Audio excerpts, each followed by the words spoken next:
I've always been a depressed person.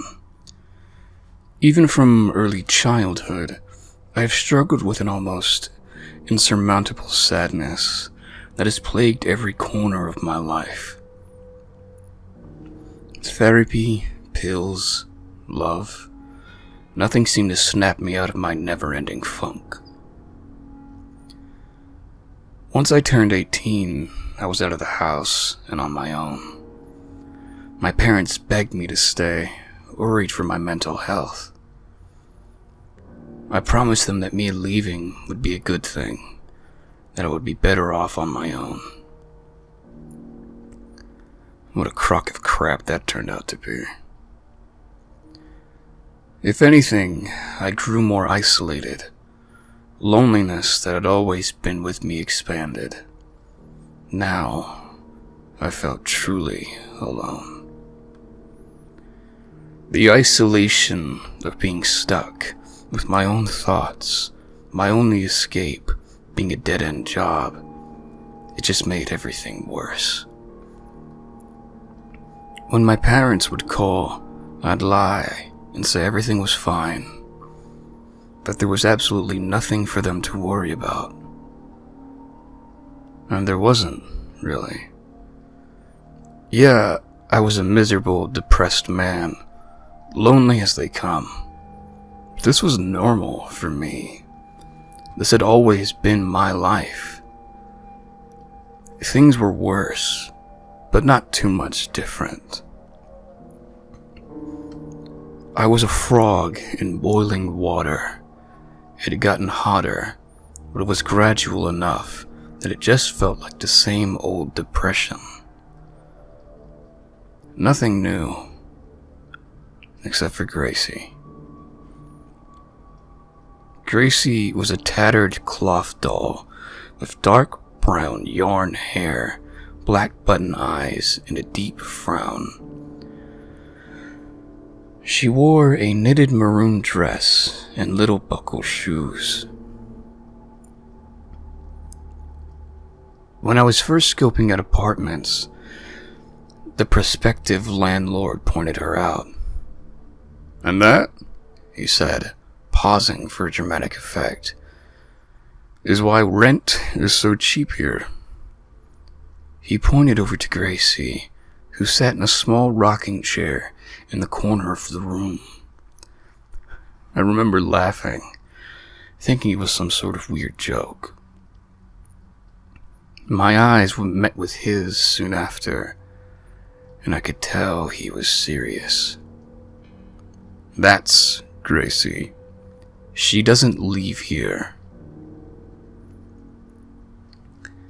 I felt a wave of confusion as I looked over to the doll. "It comes with the place?" I asked, unsure of what to say. He nodded. "You live here, you're free to get rid of her, if you really want to.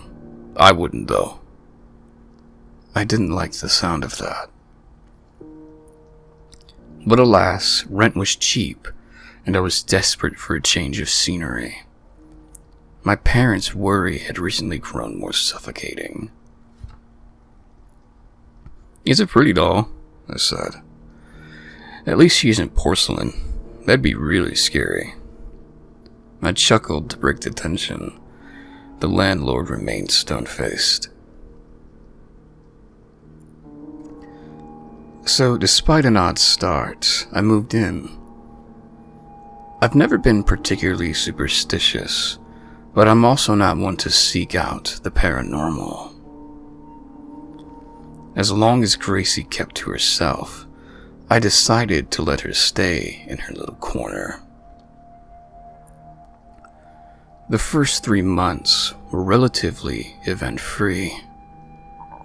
Every once in a while, I'd hear a bump in the night, but other than that, things were chill.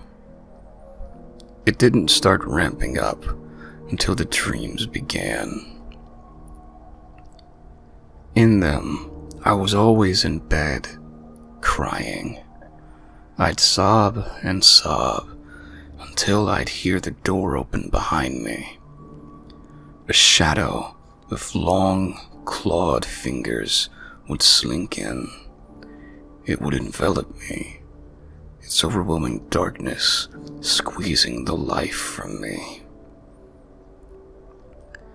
I'd scream once, and it grew angrier. I'd scream again, and the fear would intensify. But on the third scream, always the third, I'd wake up.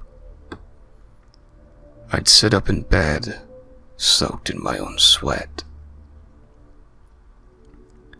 In the corner, even in the dark, I could feel Gracie's eyes on me. When I'd flick on the lamp beside me, I'd see her like she was waiting for me to awaken. Those dreams seemed to happen every other night. Eventually, they were a nightly occurrence.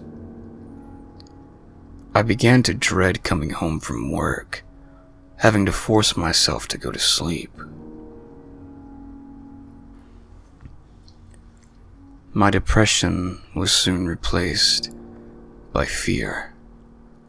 Sure, I was still miserable, but now I was miserable and scared. I decided to be proactive and try to take control of the horror. One day, I picked up Gracie and walked her outside to the trash can. "Sorry, Gracie," I said. "I can't keep doing this." I put her in and closed the lid. I wasn't completely sure she was the cause of everything, but if it's not her, then what was it? I was desperate to fix my problem. That night, I lay in bed, less frightened than before. It was time to test my idea. I could feel myself drifting away to sleep when I heard a loud crash outside my room. I sat up, gripping my blanket tightly. Reaching over to flick on my lamp, I was startled to find that it wasn't working. I could feel beads of sweat forming on my forehead. I had never felt so alone. I considered my options, bolting for the door, out the window, calling 911. Then, my door slowly began to creak open. It slowly slid wider until it burst completely open, slamming against the wall behind it. I screamed as a tall, dark figure stood in the doorway. The figure from my dreams. It shambled forward, thrusting itself into the room. It fell to the floor and began to roll towards me. My eyes couldn't believe what I was seeing. It moved like a rolled-up carpet until it leapt onto my bed. My scream was cut short, and it raised a big clawed hand into the air. It laid it onto my face, covering my mouth. I began to toss and struggle against the entity. It uncovered my eyes. Mouth still covered. I looked at it and met its gaze. It had big yellow eyes that burrowed deep into me. I heard a noise rumbling from it, despite the fact that it had no mouth. "Where, Gracie?" it said. With a free, shaky hand, I pointed outside towards the window. "Get Gracie," it said, finally uncovering my mouth. It slinked off my bed and crawled out of my bedroom and into the darkness. I got up and ran to the front door, straight to the trash can outside. I uncovered it, and sitting atop all the trash was Gracie. I picked her up and ran back upstairs, setting her down in her little rocking chair. I stayed up all night, but the entity never returned.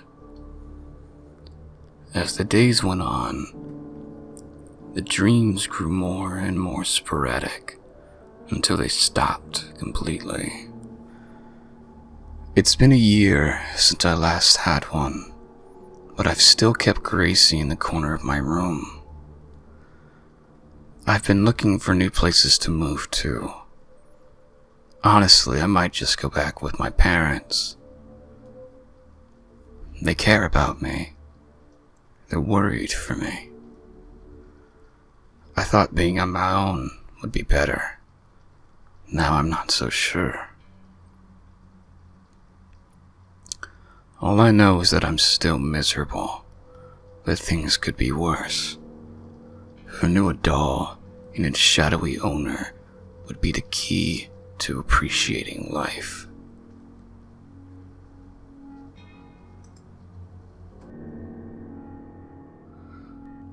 Thank you all for listening to my telling of this tale. Please, if you would be so kind, leave me a like and share this video. And if you have not already, subscribe so as to listen to me more. May your nightmares be filled with terror, and may they be plentiful. Till next time, farewell.